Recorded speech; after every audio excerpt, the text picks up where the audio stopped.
Hello everyone, आज हम करने वाले हैं ड्यूअल बिहेवियर ऑफ मैटर, मतलब डी ब्रोगलीज इक्वेशन। एक और इक्वेशन आज हम करने वाले हैं। पिछली वीडियो में मैंने आपको बताया था बोहर मॉडल की अचीवमेंट्स के बारे में और बोहर मॉडल की लिमिटेशंस के बारे में। और लिमिटेशन में मैंने आपको बताया था कि बोहर मॉडल की लिमिटेशन के साथ आएंगे नए प्रिंसिपल, नए इक्वेशंस। तो लास्ट पॉइंट में मैंने आपको बताया था कि जो इलेक्ट्रॉन है वो फॉलो करता है एक fix circular path with definite energy and therefore its position and direction can be defined, ये बोला था बोहर ने। लेकिन मैंने ये भी बोला था कि जो प्रिंसिपल्स हैं डी ब्रोगली रिलेशनशिप जो हम पढ़ने वाले हैं और हाइंसबर्ग अनसर्टेनिटी प्रिंसिपल जो हम बाद में पढ़ेंगे, उन्होंने ये बोला था कि ऐसा कुछ भी नहीं है, इलेक्ट्रॉन का कोई डेफिनेट पाथ नहीं है। और मैंने बताया था आपको इसके साथ ही हम नई इक्वेशन, नए प्रिंसिपल पढ़ने वाले। तो आ गए हैं आज हम अपने नेक्स्ट प्रिंसिपल के साथ, वो है dual behaviour of matter, that is D Broglie's equation. चलिए पढ़ते हैं हम इसे। नाउ लाइट और दूसरी इलेक्ट्रोमैग्नेटिक रेडिएशन जो है उनका ड्यूअल नेचर होता है। ड्यूअल नेचर का मतलब है उनमें वेव नेचर भी है और पार्टिकल नेचर भी है, इसे हम ड्यूअल नेचर कहते हैं। इसी चीज को ध्यान में रखते हुए, इसी ड्यूअल नेचर वाले कंसेप्ट से इंस्पायर होके ल्यूइस डी ब्रोगली जो एक फ्रेंच फिजिसिस्ट थे, उन्होंने 1924 में एक थ्योरी प्रपोज की। क्या बताया उसने उसके बारे में? उसने बोला कि जितने भी मूविंग पार्टिकल्स हैं, चाहे वो मैक्रोस्कोपिक है या माइक्रोस्कोपिक है, सभी का ड्यूअल बिहेवियर होता है। मतलब all moving particles have dual behaviour, चाहे वो मैक्रोस्कोपिक है या माइक्रोस्कोपिक है, चाहे वो इतना बड़ा है कि हमें दिखता है, खूब अच्छे से दिखता है, या वो इतना छोटा है कि हमें दिखता नहीं है, माइक्रोस्कोपिक जिसकी मैं बात कर रही थी। तो ये उसने एक कंसेप्ट दिया था, ये बात बताई उसने। तो जो वेव एसोसिएटेड होती है मैटर के साथ, उसको हम मैटर वेव बोलेंगे। याद रखिएगा, the wave associated with matter is known as matter wave. और मैटर वेव जो होती है वो इलेक्ट्रोमैग्नेटिक वेव से डिफरेंट ही है, इसीलिए नाम भी डिफरेंट रखा हमने। नहीं तो हम कह नहीं सकते थे कि मैटर वेव भी इलेक्ट्रोमैग्नेटिक वेव ही है, डिफरेंट है, इसलिए इसका नाम हो गया matter wave and it is different from the electromagnetic wave which have studied in the previous topics. Now अब डी ब्रोगली ने क्या किया, कोरिलेशन दिया इन दो कैरेक्टर्स के बारे में। ड्यूअल नेचर की बात कर रही हूं ना मैं यहाँ पे, वेव और पार्टिकल नेचर के बारे में। तो उनके बीच में कोरिलेशन भी दिया था, और वो कोरिलेशन क्या है?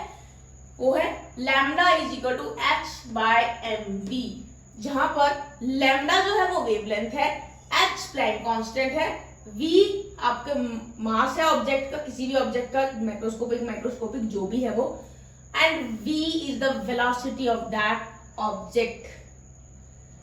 तो इस इक्वेशन को अगर मैं ध्यान से देखूं तो लैम्डा तो हम तब यूज करते हैं ना, वेवलेंथ तो हम तब यूज करते हैं जब हम वेव नेचर की बात करते हैं। और mv momentum is associated with a object moving with a velocity, तो ये पार्टिकल नेचर की बात हो रही है यहाँ। तो आप देख सकते हो कि एक इक्वेशन में किस तरह से डी ब्रोगली ने वेव नेचर और पार्टिकल नेचर को कोरिलेट किया हुआ है। अब हम इसकी डेरिवेशन करेंगे, derivation of D Broglie's equation हम करने वाले हैं अब। तो डी ब्रोगली इक्वेशन जो है, इसको डिराइव कैसे किया गया था? इनिशियली उसको डिराइव किया गया था फोटॉन्स के लिए, जो लाइट के फोटॉन्स होते हैं ना, उसके लिए डी ब्रोगली ने इक्वेशन को डिराइव किया था। हालांकि मैं आपको फिर से बता देती हूँ, डी ब्रोगली ने बोला था कि ये जो ड्यूअल नेचर है वो माइक्रोस्कोपिक दोनों तरह के ऑब्जेक्ट्स के साथ एसोसिएटेड है, लेकिन इसने डेरिवेशन जो निकाली थी वो फोटॉन्स ऑफ लाइट को लेके निकाली थी इनिशियली, मतलब कि शुरुआत इससे की थी। फिर अप्लाई तो सब पे होता है फिर भी, लेकिन शुरुआत उसने ऐसे की। अब कैसे निकाली उसने डेरिवेशन? उसने हेल्प ली दो चीजों की, प्लैंक्स क्वांटम थ्योरी और आइंस्टीन इक्वेशन, इन दो की हेल्प ली, इन दो थ्योरीज की, इन दो इक्वेशंस की हेल्प लेके उसने अपना डेरिवेशन जो है डी ब्रॉगली इक्वेशन अपनी बनाई थी। जरा देखते हैं कैसे। अकॉर्डिंग टू प्लैंक्स थ्योरी के अकॉर्डिंगली जो इक्वेशन बनती है वो है E is equal to H nu, मतलब E is equal to H nu मतलब E is equal to H C by lambda, ये इक्वेशन बनती है अकॉर्डिंग टू प्लैंक। फिर आइंस्टीन इक्वेशन है E mc स्क्वायर, आप अच्छे से जानते होंगे, आपने कई बुक्स पे भी लिखा देखा होगा, इसको पढ़ा भी होगा। तो ये आइंस्टीन की इक्वेशन है, एल्बर्ट आइंस्टीन की इक्वेशन है E is equal to mc square. तो आप देख सकते हो ये भी E की टर्म्स में है और ये भी E की टर्म्स में है, तो क्या हम इन दोनों को कंपेयर कर दें? Obviously we are going to compare these two equation and the comparison will be like this, H C by lambda यहां से उठाया मैंने, इक्वल टू mc स्क्वायर यहां से उठाया। जो सिंप्लीफाई हो सकता है वो कर देंगे, क्योंकि यहाँ पे सी स्क्वायर है, यहाँ पे सी है, तो ये एक सी कट जाएगा ये वाला। तो लैम्डा की फॉर्म में अगर मैं इस इक्वेशन को लिखूं तो ये बनेगी lambda is equal to H by M C. तो कंपैरिजन से मेरे पास ये इक्वेशन आ जाती है, जहां पे lambda is the wavelength of the object,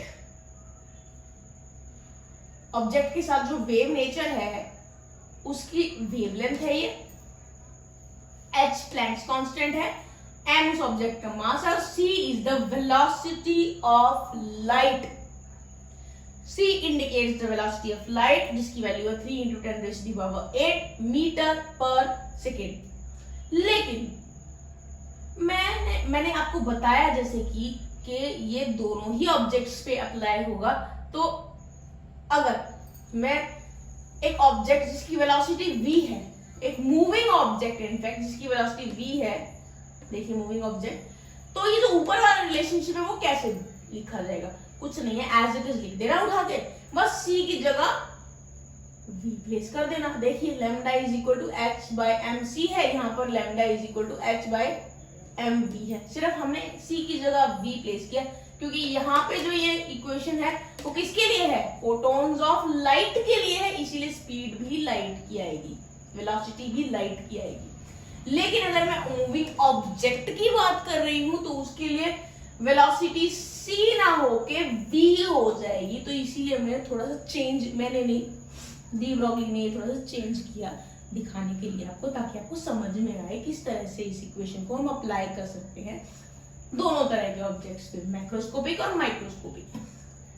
जरा देखिए h तो एज इट इज रहेगा mv को हम p लिख सकते हैं, पता है ना आपको, p is for momentum, p denotes momentum, और मोमेंटम का फॉर्मूला क्या होता है? p is equal to mv, तो यहाँ mv लिखा है तो mv की जगह पर p लिख सकती हूँ।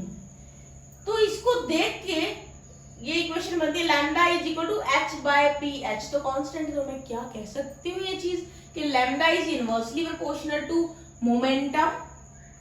बिल्कुल साफ साफ दिख रहा है कि lambda is inversely proportional to momentum. अब आ जाते हैं वेव नेचर और पार्टिकल नेचर पे, कैसे ये एक दूसरे से रिलेटेड है।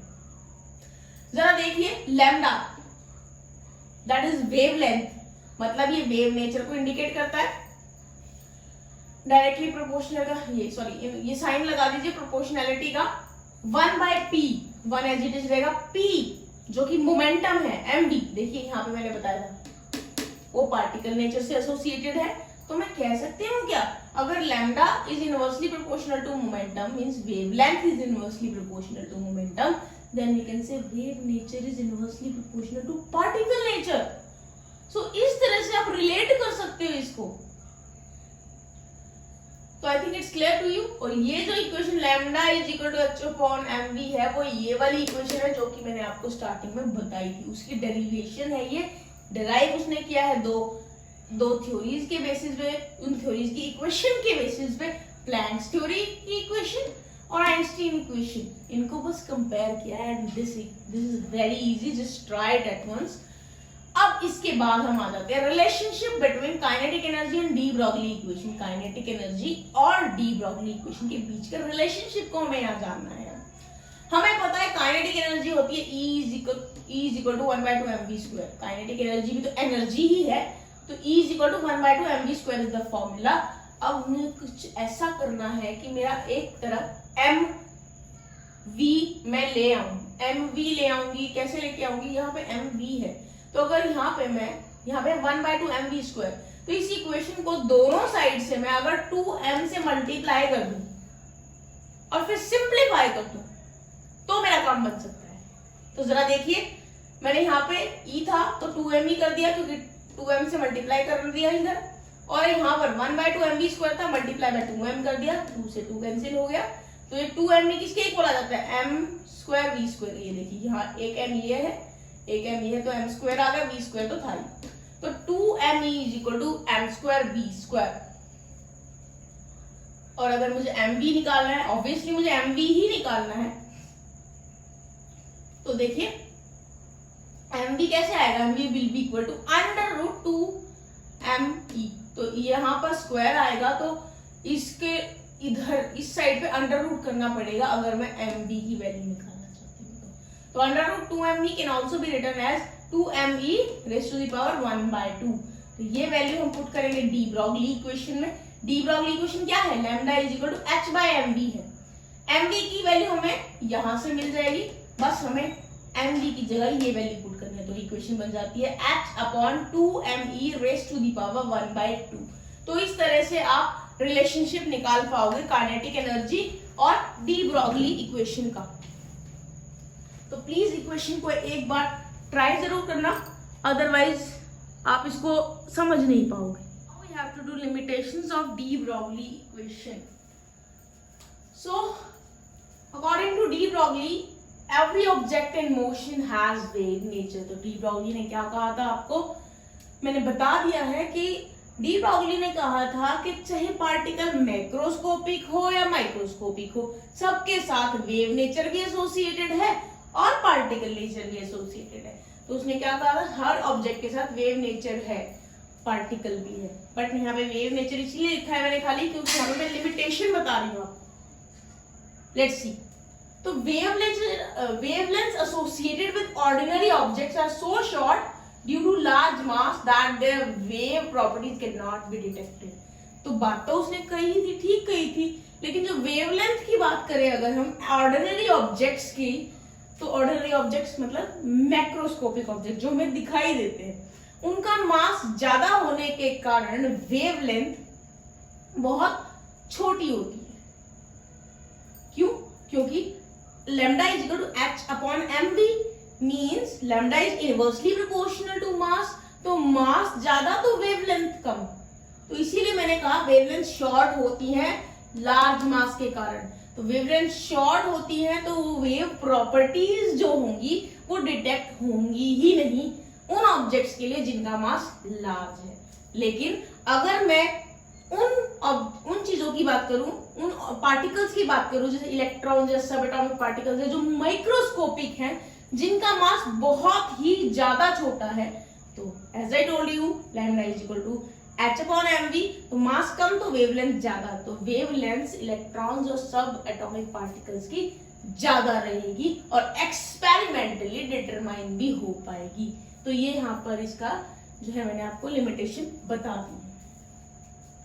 अब हम करेंगे कुछ numericals based on this de Broglie equation. सबसे पहले है what is the wavelength for the electron accelerated by 1 × 10⁻⁴ volts. पहले क्वेश्चन समझ लेते हैं। हमें निकालनी है वेवलेंथ, किसके लिए, इलेक्ट्रॉन के लिए, और इलेक्ट्रॉन एक्सेलरेटेड है, और what is the energy of that electron 1 × 10⁻⁴ volts. एक चीज मैं आपको यहां बता दूं, जब भी इलेक्ट्रॉन की एनर्जी, और वो भी एक्सेलरेटेड इलेक्ट्रॉन जिसकी काइनेटिक एनर्जी हो गई, वोल्ट्स में दे रखी हो, एनर्जी वोल्ट में दे रखी हो, चाहे वो काइनेटिक हो, चाहे वो पोटेंशियल हो, चाहे वो कैसी भी एनर्जी है, अगर वोल्ट में दे रखी है और इलेक्ट्रॉन के लिए दे रखी है तो वो ईवी भी लिख सकते हैं, इलेक्ट्रॉन वोल्ट। जरूरी नहीं है आपको इलेक्ट्रॉन वोल्ट ही लिखा मिले और जरूरी नहीं है कि सिर्फ वोल्ट ही लिखा मिले, वो आपको खुद देखना है कि क्या गिवन है। तो दोनों ही चीजें यूज की जा सकती है, वोल्ट भी और इलेक्ट्रॉन वोल्ट। तो आपको जो करना है, सबसे पहला काम है जो आपकी गिवन चीज है वो लिख लो, मैंने लिख दी है। काइनेटिक एनर्जी इलेक्ट्रॉन की, जिसको मैं ई से डिनोट कर रही हूँ, वो है 1 × 10⁻⁴ इलेक्ट्रॉन वोल्ट। ये ऊपर दे रखी थी, वोल्ट दे रखी क्योंकि इलेक्ट्रॉन से एसोसिएटेड है, इसलिए मैंने इलेक्ट्रॉन वोल्ट ईवी लिखा है। जूल्स में कन्वर्ट कर दो सबसे पहले इसको। तो जूल्स में कन्वर्ट करने के लिए एक रिलेशनशिप मैं आपको बताती हूँ। 1 electron volt is equal to 1.6 × 10⁻⁻19 joules. ये रिलेशनशिप याद रखना, नोट डाउन कर लेना, क्योंकि ये वाला रिलेशनशिप कई जगह पे यूज होने वाला है। मैं आपको फिर बता देती हूँ, यहां लिख रही हूं मैं कि 1 electron volt is equal to 1.6 × 10⁻⁻19 joule. तो इसीलिए मैंने इलेक्ट्रॉन वोल्ट को जूल में कन्वर्ट करने के लिए क्या किया है, जो गिवन इलेक्ट्रॉन वोल्ट की वैल्यू है उसको मल्टीप्लाई कर दिया है इससे, ताकि मेरी जो एनर्जी आ जाए वो जूल्स में आ जाए। काइनेटिक एनर्जी या जो भी एनर्जी है वो जूल्स में आ जाए। तो पहला काम तो हो गया, हमें निकालनी है वेवलेंथ। और वेवलेंथ का फॉर्मूला है lambda is equal to h/mv। De Broglie ने तो यही दिया ना हमें फॉर्मूला। तो जरा देखते हैं, हमारे पास यहाँ पे एनर्जी आ गई है, और इलेक्ट्रॉन के केस में बोला है तो हमेशा एक चीज और याद रखनी है, जो इलेक्ट्रॉन होता है उसका मास कितना होता है। Mass of electron is equal to 9.1 × 10⁻⁻31 kg। ये बात भी आपको याद रखनी है, क्योंकि जरूरी नहीं है कि सारे न्यूमेरिकल्स में आपको ये वैल्यू गिवन हो। कभी कभी गिवन भी हो सकती है, कभी कभी नहीं भी गिवन हो सकती है। तो जैसे इस न्यूमेरिकल में नहीं गिवन है तो आपको वो याद रखनी पड़ेगी। तो फॉर्मूला क्या था, lambda is equal to h/mv। h Planck's constant है, जिसकी वैल्यू भी आपको याद रखनी है। पिछली इक्वेशंस में पिछली टॉपिक्स में बता चुकी हूँ क्या वैल्यू होती है, तो यहाँ मैं दोबारा नहीं लिखूंगी इस वैल्यू को। स्टिल आपको बता रही हूँ वर्बली कि प्लैंक्स कांस्टेंट की वैल्यू होती है 6.626 × 10⁻⁻34। हमारे पास प्लैंक कांस्टेंट है, हमारे पास मास भी है इलेक्ट्रॉन का ये वाला। वेलोसिटी चाहिए हमें। अब आप खुद ही देख सकते हो, एनर्जी दे रखी है, वेलोसिटी निकालनी है। काइनेटिक एनर्जी का फॉर्मूला 1/2mv² होता है। क्या मैं इस इक्वेशन से ये जो दे रखी है 1/2mv² = 1.6 × 10⁻⁻15 जूल्स, क्या इससे मैं वेलोसिटी नहीं निकाल सकती? बिल्कुल निकाल सकती हूँ। तो कैसे निकालेंगे? v will be equal to √2, क्योंकि ये 2 उधर चला जाएगा, ये एज इट इज, ये देखिए, अपॉन में m ये उधर चला जाएगा नीचे की तरफ। तो मास ऑफ इलेक्ट्रॉन है, ये मास ऑफ इलेक्ट्रॉन रखा, and raise to the power 1/2 मतलब √2 कर देंगे। तो हमारी जो वेलोसिटी की वैल्यू आ जाएगी वो ये आ जाएगी। तो यहाँ पे मैंने काइनेटिक एनर्जी जो है इलेक्ट्रॉन की, उससे वेलोसिटी निकाल ली है। इलेक्ट्रॉन की वेलोसिटी पता है, प्लैंक्स कांस्टेंट की वैल्यू पता है, मास पता है मुझे इलेक्ट्रॉन का। Put the values in get the answer. थोड़ा सा आपको अपना दिमाग लगाना है। क्या दिमाग ऐसे नहीं लगेगा, उसके लिए थोड़ी सी प्रैक्टिस की जरूरत है। सबसे पहले आपको सारी वैल्यूज पता होनी चाहिए कि कौन से चीज की क्या वैल्यू है। जैसे कि मैंने आपको कुछ वैल्यूज यहाँ बताई है, इलेक्ट्रॉन वोल्ट को जूल्स में कैसे कन्वर्ट करना है, मैंने आपको मास ऑफ इलेक्ट्रॉन बताया है, मैंने आपको प्लैंक्स कांस्टेंट का जो है वैल्यू ये है ये बताई है। उसके अलावा जितने भी हमने थ्योरीज पढ़ी है ना, जितने भी फॉर्मुलेज उसमें आए हैं, उनको एक जगह फ्रेम आउट कर लो, एक जगह लिख लो उनको, तो आपको तभी पता चलेगा। And numerical portion you can't do it without practice, you have to practice a lot. जब तक आप इनको देखते रहोगे ना, तब तक ही आपको ऐसा लगेगा एलियन है ये। जब आप इसको सॉल्व करना स्टार्ट कर दोगे तब आपको इजी लगेगा। तो बेटर प्रैक्टिस न्यूमेरिकल्स। नेक्स्ट पे आ जाते हैं हम। Calculate the number of waves made by Bohr electron in one complete revolution in its third orbital। Question क्या कहता है? क्वेश्चन कहता है हमें कैलकुलेट करनी है नंबर ऑफ वेव्स, कितनी वेव्स बनाता है बोहर का इलेक्ट्रॉन। वैसे तो एटम का इलेक्ट्रॉन होता है, लेकिन बोहर ने अपना इलेक्ट्रॉन बना दिया है इसको। ये बोहर के क्वेश्चन सॉल्व, जो बोहर जो है उसी के हिसाब से हम क्वेश्चन सॉल्व करने वाले हैं, थोड़ा सा उसको यूज करने वाले हैं। तो बोहर इलेक्ट्रॉन जो है वो जब एक पूरा कंप्लीट रेवोल्यूशन ले लेगा तीसरे ऑर्बिटल में, तो कितनी वेव्स वो कवर करेगा वो हमें बतानी है। तो उसके लिए मैं आपको बताती हूं, एक सर्कल में जब एक जाएगा इलेक्ट्रॉन तो वेव्स की फॉर्म में जाएगा, वो क्रेस्ट और ट्रफ की फॉर्म में। तो वो जो वेव लेंथ है वो कैसे आएगी? जो सर्कमफ्रेंस है इलेक्ट्रॉन के ऑर्बिट का, उसको डिवाइड कर दो वेव लेंथ से, तभी आपकी नंबर ऑफ वेव्स आएंगी। तो सर्कल छोटे छोटे पार्ट्स में डिवाइडेड है ना, वेवलेंथ तो ऐसे ही निकलेगी, है ना। तो उसी हिसाब से ये फॉर्मूला बनता है, और ये फॉर्मूला याद रख लेना। नंबर ऑफ वेव्स कैलकुलेट करने के लिए सर्कमफ्रेंस को आप डिवाइड कर दीजिए इलेक्ट्रॉन ऑर्बिट के सर्कमफ्रेंस को वेवलेंथ से, और सर्कमफ्रेंस का फॉर्मूला क्या होता है? 2πr, वेवलेंथ के लिए लैम्डा। ये आ गया हमारा।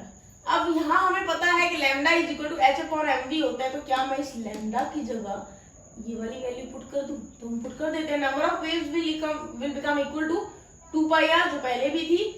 लैम्डा की जगह h/mv रखा है, तो ये इक्वेशन इन्वर्ट हो जाएगी, h/mv की जगह mv/h हो जाएगी, क्योंकि लैम्डा जो है नीचे है। तो ये इक्वेशन ऐसे बन जाती है। इस इक्वेशन को थोड़ा सा और मैंने चेंज किया है, बस थोड़ा सा रीअरेंजमेंट किया है। तो देखिए, ये थी इक्वेशन 2πr/mv/h, इसको मैंने लिखा है 2π/h, ब्रैकेट में डाल दिया mvr। इस इक्वेशन में और इस इक्वेशन में कोई फर्क नहीं, बिल्कुल एग्जैक्टली सेम है। बस मैंने mvr को इकट्ठा इसलिए किया क्योंकि mvr से हम कुछ और चीज निकालने वाले। mvr से कुछ याद आ रहा है? mvr was the angular momentum of Bohr's orbital। जब मैंने बोहर्स थ्योरी बताई थी आपको, जब मैंने आपको ये चीज बताई भी थी, mvr कल भी बताई है मैंने आपको पिछली वीडियो में। mvr क्या होता है? mvr is equal to nh/2π। याद आया कुछ? लिमिटेशंस ऑफ बोहर्स थ्योरी में भी बताया मैंने आपको, पोस्टुलेट्स में भी बताया। mvr angular momentum, mvr is equal to nh/2π। अब n की वैल्यू होगी 3, क्योंकि थर्ड ऑर्बिटल है, तो इसलिए मैं 3h/2π रख दिया है। यहां तक करने के बाद अब थोड़ा आइडिया तो आपको लग गया होगा कि mvr की वैल्यू जो मैंने ये निकाली है, इसको मैं इस mvr की जगह पुट कर सकती हूँ, और मैं करने वाली हूँ। तो देखिए, पुट कर देंगे तो number of waves will become equal to 2π/h। ये देखिए यहाँ पे 2π/h ही है, इनटू mvr की जगह 3h/2π। देखिए 3h/2π, 2π से 2π कैंसिल, h से h कैंसिल, बच गया 3। सो 3 will be the answer. Means अगर बोहार का इलेक्ट्रॉन एक पूरी रेवोल्यूशन थर्ड ऑर्बिटल में कंप्लीट करता है तो 3 वेव्स बनेंगी। ये मत सोचना कि जो नंबर ऑफ ऑर्बिटल है वही नंबर ऑफ वेव्स होगी, ये कैलकुलेट करना है सारा। अब एक और क्वेश्चन मैं आपको कराने वाली हूँ। कैलकुलेट द लैम्डा, मतलब wavelength of de Broglie's waves associated with the proton of kinetic energy 500 electron volt. फिर से मैंने इलेक्ट्रॉन वोल्ट लिखा है, यहाँ पे इलेक्ट्रॉन वोल्ट में एनर्जी दे रखी है प्रोटॉन की। Electron volt is a unit. मैंने आपको बताया था, कई जगह पे वोल्ट लिखा मिलेगा और कई जगह पे इलेक्ट्रॉन वोल्ट लिखा मिलेगा। रिलेशनशिप क्या यूज करना है जूल्स में कन्वर्ट करने के लिए? ये वाला। चलो स्टार्ट करते हैं। मास of proton is given, kinetic energy is given, इसको मैंने जूल्स में कन्वर्ट कर लिया उसी रिलेशनशिप की हेल्प लेके। उसके अलावा हमें पता है mv is equal to 2me raise to the power 1/2। ये इक्वेशन क्यों ली है मैंने आपको बताया, अभी बता देती हूँ क्यों ली है। फॉर्मूला लगेगा लैम्डा निकालने के लिए h/mv।